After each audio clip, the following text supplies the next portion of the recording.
ഇന്ന് നമ്മൾ സംസാരിക്കുന്നത് സ്കിൻ ടാഗ് അഥവാ പാലുണ്ണി എന്നതിനെക്കുറിച്ചാണ്. എന്താണ് സ്കിൻ ടാഗ് എന്ന് നോക്കാം. മിക്കവാറും 30 വയസ്സ് കഴിഞ്ഞുള്ള സ്ത്രീ പുരുഷ ഭേദമന്യേ അവരുടെ കഴുത്തിലും ആക്സിലറി ഓർ കക്ഷത്തിലും തുടിയിടുക്കുകളിലും ബ്രസ്റ്റിൻ്റെ അടിഭാഗത്തും എന്ന് വേണ്ട ശരീരത്തിൽ എവിടെയും പ്രത്യക്ഷപ്പെടാവുന്ന ഒരു ഞെട്ടോടുകൂടിയ മുട്ടുപോലെ കറുത്തതോ ചുവന്നതോ അല്ലെങ്കിൽ സ്കിന്നിൻ്റെ കളർ തന്നെയോ ആയി കാണപ്പെടുന്ന ഒരു സ്ട്രക്ചറാണ് സ്കിൻ ടാഗ് അഥവാ പാലുണ്ണി.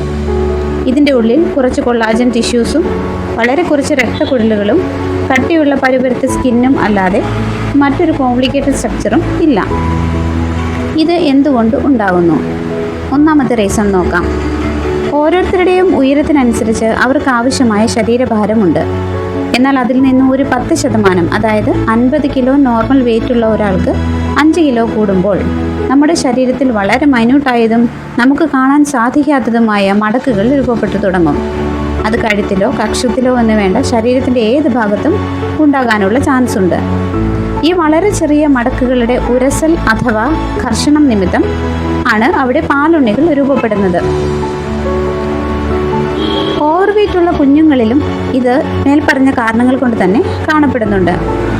രണ്ടാമതായി, ഗർഭാവസ്ഥയിൽ ഉണ്ടാകുന്ന ഹോർമോണൽ ചേഞ്ച് കൊണ്ട് ശരീരത്തിനുണ്ടാകുന്ന അമിതഭാരം കൊണ്ട് മേൽപ്പറഞ്ഞ രീതിയിൽ തന്നെ സ്ത്രീകളിലും പാലുണ്ണികൾ അമിതമായി കാണപ്പെടാറുണ്ട്.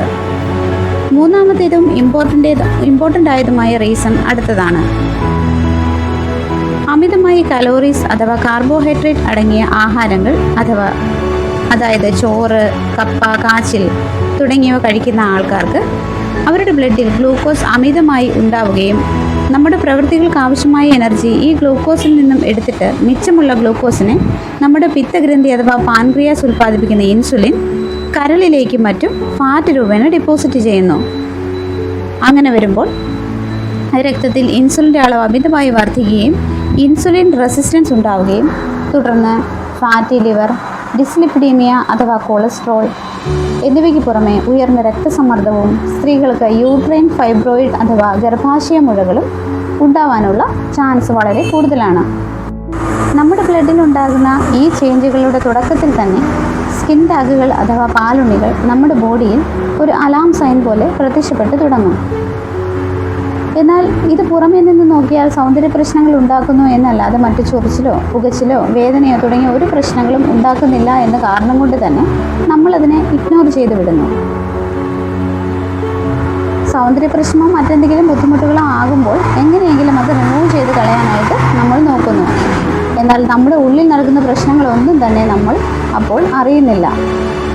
അതുകൊണ്ട് സ്കിൻ ടാഗുകൾ പ്രത്യക്ഷപ്പെട്ട് തുടങ്ങുമ്പോൾ തന്നെ നമ്മൾ നമ്മുടെ ജീവിത രീതികൾ പതിയെ ശ്രദ്ധിക്കാൻ തുടങ്ങുക. അതായത് സമയത്തുള്ള സമീകൃതമായ ഭക്ഷണം, വ്യായാമം, ഇൻടേക്ക് ചെയ്യുന്ന വെള്ളത്തിൻ്റെ അളവ് എന്നിവ തന്നെ ആദ്യമായി ശ്രദ്ധിക്കുക.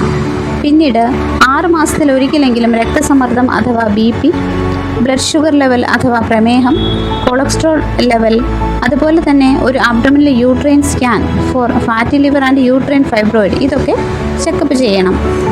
ഇതൊന്നും ശ്രദ്ധിക്കാതെ ജസ്റ്റ് എക്സ്റ്റേണലായി അത് റിമൂവ് ചെയ്ത് കളഞ്ഞാൽ ശരീരത്തിൻ്റെ മറ്റു ഭാഗങ്ങളിലോ നേരത്തെ ഉണ്ടായതിൻ്റെ അടുത്ത് തന്നെയോ വീണ്ടും സ്കിൻ ടാഗുകൾ ഉണ്ടായിക്കൊണ്ടേ ഇരിക്കുകയും അതോടൊപ്പം ഇൻറ്റേണലായി നമ്മുടെ ശരീരത്തിൻ്റെയും രക്തത്തിൻ്റെയും അവസ്ഥ നമ്മൾ അറിയാതെ തന്നെ വഷളായിക്കൊണ്ടിരിക്കുകയും ചെയ്യുന്നു. അതുകൊണ്ട് സ്കിൻ ടാഗുകൾ കണ്ടു തുടങ്ങുമ്പോൾ തന്നെ മേൽപ്പറഞ്ഞ ടെസ്റ്റുകൾ നടത്തുകയും അതിലെന്തെങ്കിലും അബ്നോർമാലിറ്റീസ് ഉണ്ടെങ്കിൽ അതിൻ്റെ പ്രതിവിധികൾ ചെയ്യുക.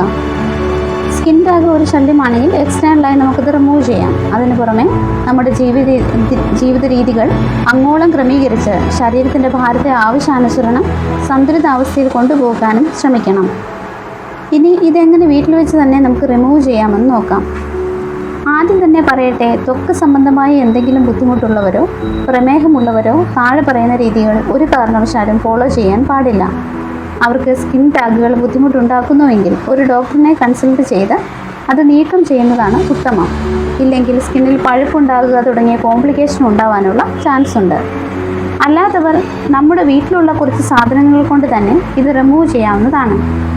Due to it's uncomplicated structure, അതായത് വലിയ മസിൽസോ ഒത്തിരി രക്തക്കുഴലുകളോ ഒന്നും അതിലില്ല എന്ന് ഓൾറെഡി ഞാൻ പറഞ്ഞിരുന്നു. അതുകൊണ്ട് നമുക്ക് വീട്ടിൽ വെച്ച് തന്നെ ഇതൊന്ന് റിമൂവ് ചെയ്യാൻ ശ്രമിക്കാവുന്നതാണ്. സ്കിൻ ടാഗിൻ്റെ ഞെട്ടിൽ ചെറിയ നൂല് കൊണ്ട് ടൈറ്റായി കെട്ടിവെക്കുക.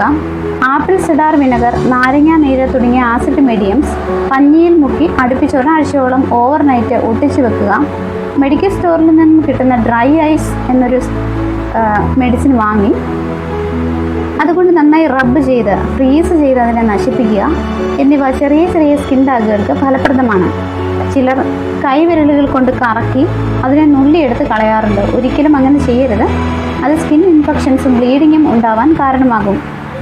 ഇതിനൊക്കെ പുറമെ സ്കിൻ ടാഗ്, അരിമ്പാറ, ബുദ്ധിമുട്ടുണ്ടാകുന്ന മറുകുകൾ എന്നിവ അടർത്തി കളയാൻ ക്ഷാരജല എന്നൊരു മെഡിസിൻ എൻ്റെ ക്ലിനിക്കിൽ അവൈലബിൾ ആണ്. ഏറ്റവും കുറഞ്ഞ ക്വാണ്ടിറ്റിയിലാണ് അത് അവൈലബിൾ ആക്കിയിരിക്കുന്നത്.